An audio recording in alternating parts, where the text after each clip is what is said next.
Buenos días, bienvenidos a un nuevo vídeo de Poesía Marina, un canal que va sobre literatura, gatos y cosas aleatorias. Si no estáis suscritos podéis hacerlo dándole a la cosita de abajo donde pone suscribirse, que está en rojo.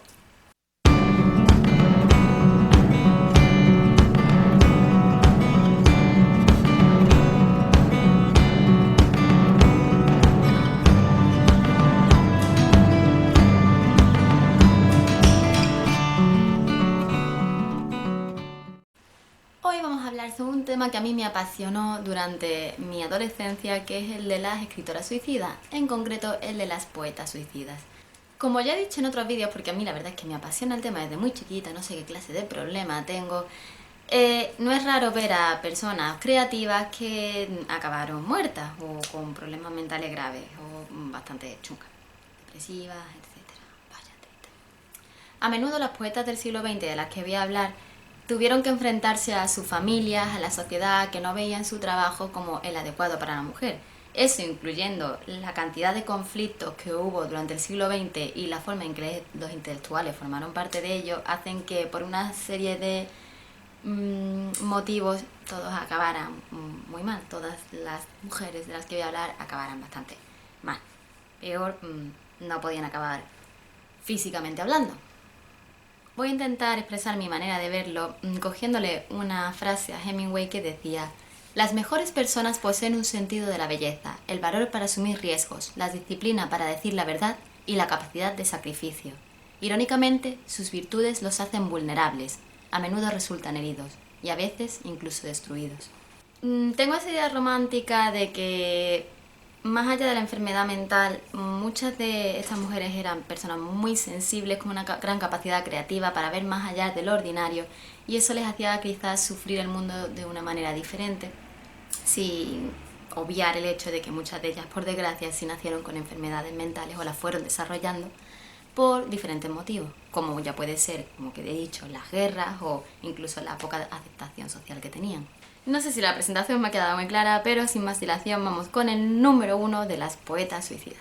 Y la primera poeta de la que voy a hablar es seguramente la menos conocida de todas. Entre otras cosas porque se conservaron muy poco de sus poemas y por otra parte porque formó parte de la llamada literatura beatnik, del movimiento beatnik, que era esencialmente masculino. De este movimiento salieron grandes nombres como Kerouac, Ginsberg, Casady. Sin embargo, es muy difícil, por no decir imposible, encontrar a escritoras beatnik más allá quizá de Diane de Prima. Sin embargo, las hubo, y hubo muchas. ¿Qué pasaba? Que el movimiento beatnik llevaba acompañado un estilo de vida muy libre, de viaje, de exceso, de experimentación, que las mujeres de la época pues se suponía que no debían experimentar. Las mujeres de la época, de los años 50, debían ser mujeres perfectas, formadas, con estudios, debían ser grandes amas de casa y podían y debían hacer de todo menos ser libres. Con lo que las mujeres que pertenecieron a este movimiento normalmente se vieron relegadas a la figura de un hombre o completamente marginadas y rechazadas. Ellis, como no, no es un caso diferente, fue marginada de todo el movimiento y por eso casi no ha llegado nada de ella a nuestros días. Ellis Cowen fue durante mucho tiempo amiga y en algunos momentos amante de Allen Ginsberg. De hecho, hubo un momento en su relación donde ella tenía una pareja, él tuvo una pareja y se fueron a vivir juntitos ahí en pareja, aunque ya habían estado ellos entre ellos, porque sí, porque les gustaba. Durante esa época, Ellis empezó a tener problemas depresivos, empezó a probar drogas de las que hablaba en sus poemas, empezó a tener una vida más como, ¿qué hago con mi vida? Pues así tuvo la vida. Hasta tal punto que acabó embarazada de un hombre que era alcohólico, decidió abortar, tuvo problemas abortando, tuvieron que extirparle el útero y al final acabó pues bastante mal en un psiquiátrico. ¿Qué pasó? Intentó suicidarse, no lo consiguió al principio y pidió a la gente del psiquiátrico que por favor la dejasen visitar a sus padres. Allí, en casa de sus padres, decidió irse al 7º piso y tirarse por el balcón. Lo más triste de todo esto, aparte de la propia muerte en sí, pues que los vecinos de los padres decidieron coger todos los poemas de sus hijas, bueno, supongo que con ayuda de sus padres, y destruirlos, quemarlos, romperlos, tirarlos, para que sus padres no tuvieran que ver cómo su hija, que encima era suicida, escribía sobre sexo y drogas y alcohol. Así que solo sobrevivieron 83 poemas de Elise Cowen después de todo lo que padeció, gracias a que un amigo suyo los tenía y fue mandándolos poco a poco después de su muerte a diferentes revistas, ya que los padres no dejaban que hicieran una publicación con los libros. Hasta el año 2012 no se publicó en sí un recopilatorio de algunos de esos 83 poemas, gracias a que por fin los herederos de Elise dejaron que se publicasen, cedieron los derechos y permitieron que la obra de esta chica, que acabó tan mal de una forma tan injusta, pues saliera a la luz. Por suerte, y para los que estéis interesados, hace muy poquito la antóloga Annalisa Marie Pegrum sacó esta antología, Beat Attitude, que recoge a poetas desconocidas de la generación beatnik por primera vez en lengua española. Tenemos a Diane de Prima, que ya era conocida, junto a otras muchas como Elise Cowen, Joan Kiger, Leonor Kandel, Denise Levertov, un montón de poetas que en su época no consiguieron el reconocimiento que merecían y ahora incluso han cruzado el charco gracias a esta antóloga. Así que si os interesa este Bartleby Ediciones, y de todas formas pondré un link abajo donde podéis comprarlo, encontrarlo, curiosearlo, lo que queráis. Para terminar, una frase de la autora dice: la dama es una cosa sumisa, hecha de agua y muerte. La moda la viste con sobriedad y usa su mente para coserle la Bastilla. En el segundo puesto tenemos a Alfonsina Storni, nacida en 1892. Alfonsina fue una poeta argentina nacida en Suiza, de corte sobre todo romántico, que poco a poco fue abriéndose paso entre el feminismo. Alfonsina es una de estas figuras de las que he hablado, en las que se juntó una personalidad muy creativa, bastante sensible, con una gran ansiedad, junto con problemas sociales que le vinieron de fuera y problemas físicos. Cuando ya escribía de forma muy asidua, le detectaron un cáncer de mama. Intentó curarse de muchas maneras, luchó contra él, pero al ver que no surtía efecto, pues acabó completamente devastada. Y finalmente decidió arrojarse por la escollera de un club femenino en Argentina. La muerte de Alfonsina fue algo así como una crónica de una muerte anunciada.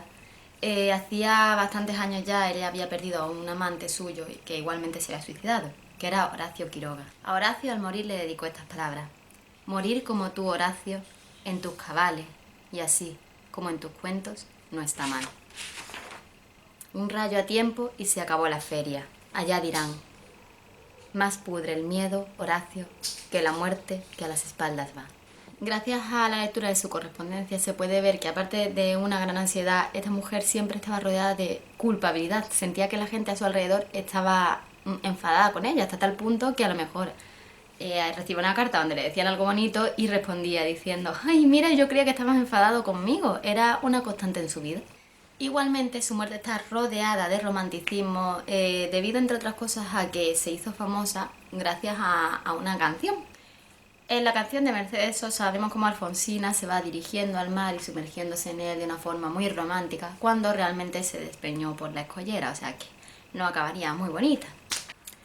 En el número 3 tenemos a Marina Tsvetaeva. Espero estar pronunciándolo bien porque nunca he sabido cómo se pronuncia. Marina Tsvetaeva, nacida en Moscú. Marina se casó con un oficial durante la guerra y tuvieron que exiliarse primero a Praga y luego a Francia. Con este oficial tuvo 3 hijos: Irina, Ariadna y Georgi. Ahí es donde acaba la felicidad de Marina. En el año 1941 fusilaron a su marido en la Unión Soviética y ese mismo año desterraron a su hija Ariadna, que no pudo volver a entrar en su país hasta después de la muerte de su madre. Su hijo fue enviado a trabajar a un campo de minas y ella se quedó completamente sola con su hija pequeña Irina, sin ser escuchada, no le daban trabajo, no tenía dinero, no tenía a la pobre donde caerse muerta. En este plan tuvo que mandar a Irina a un orfanato, pensando que en su casa se iba a morir de hambre como Marina lo estaba haciendo. ¿Cuál fue su malísima suerte al ver que su hija murió de hambre en el orfanato? A pesar de todas estas penurias, Marina escribió desde que tuvo conciencia hasta el mismo momento de su muerte. Fue una escritora muy prolífica y toda su obra se salvó gracias a su hija Ariadna. Le tengo una gran admiración porque fue una poeta muy valiente. A pesar de haber tenido una vida muy difícil, siempre encontró tiempo para hacer lo que le gustaba y autopublicó su primer poemario a los 18. Bueno, no he dicho, en el momento en que su hija estaba desterrada, su marido muerto, su hijo trabajando en un campo, su otra hija había muerto de hambre, se trasladó a Yebuga donde se ahorcó. Y mirad que a pesar de todo, no está claro que fuera un suicidio, ya que muchos vecinos de los alrededores dijeron que unos guardias habían entrado en su casa y la habían forzado a ahorcarse. De Marina decimos la frase, recito como alguien que se ahoga. No, como un pez que se atraganta con su propio mar.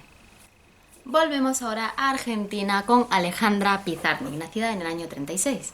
Desde que era muy chiquitita, en Alejandra siempre destacó su enorme talento, su gran creatividad y todas sus inseguridades. Ella siempre fue una persona muy insegura y lo dejó muy claro desde el comienzo en cartas, diarios y poemas.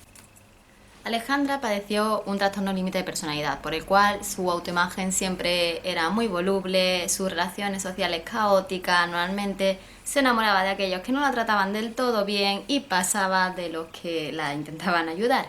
Ella misma lo decía en cartas, poemas, incluso su enorme tocho de diarios. Por estas razones, desde la adolescencia le recetaron anfetaminas a las que poco a poco se fue haciendo adicta. No consiguió terminar la carrera de filosofía, pero sin embargo ella fue autodidacta y se bastó con eso. Fue una poeta también muy prolífica. Además de lectora voraz y amante del psicoanálisis, como todo buen argentino. Ella, que era una poeta de corte muy intimista, utilizaba el psicoanálisis como manera de conocerse a sí misma e intentar interpretar todo lo que había en su interior. Finalmente no pudo más y a los 36 años pidió un permiso del hospital psiquiátrico en el que estaba por intento de suicidio y se suicidó tomándose 50 pastillas de Seconal. Por suerte de ella conservamos prácticamente todos sus poemas, aparte de diarios, cartas, correspondencia, narrativa, y podemos encontrarlos en español en la edición de Lumen, Poesía completa de Alejandra Pizarnik. Sí, esto es cosa mía, el libro tiene bastantes años y ha sufrido. Y la frase de ella con la que nos quedamos es: escribir un poema es reparar la herida fundamental, la desgarradura, porque todos estamos heridos. Y finalmente, para terminar, me quedo con mi favorita, que ya estaréis harto de decir: Marina mata a Silvia Plath. Pues no, porque ya está muerta. Sí, efectivamente la última es Silvia Plath.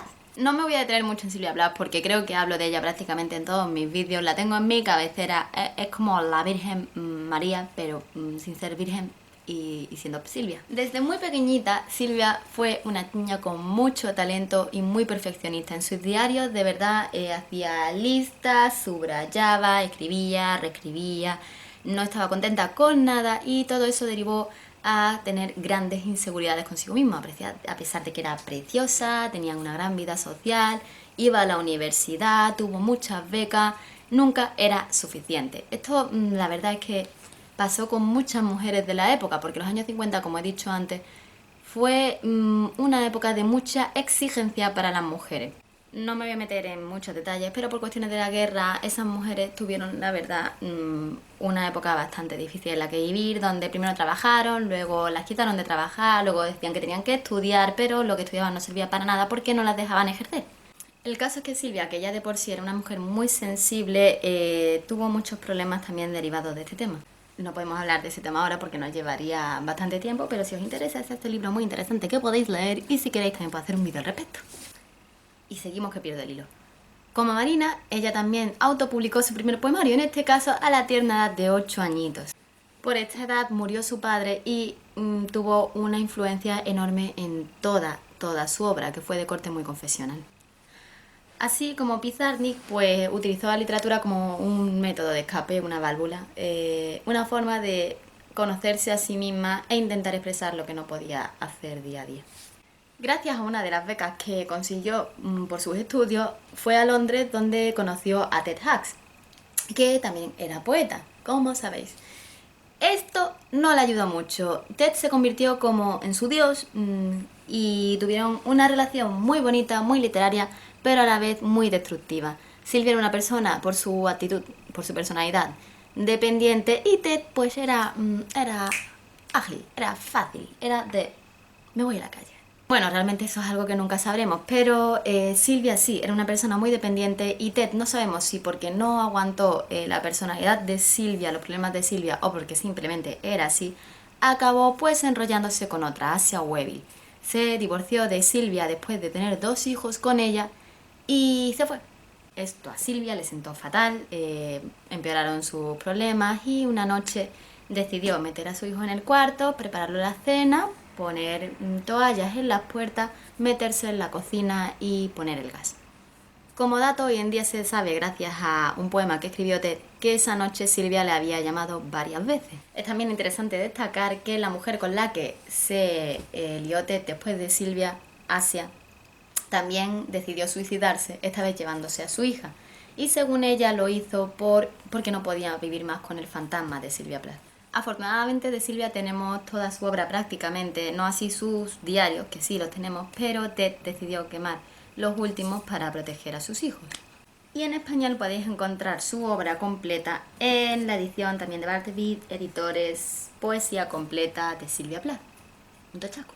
De Silvia nos quedamos con la frase: deseo las cosas que me destruirán al final. Y estas han sido las poetas seleccionadas para el vídeo de hoy.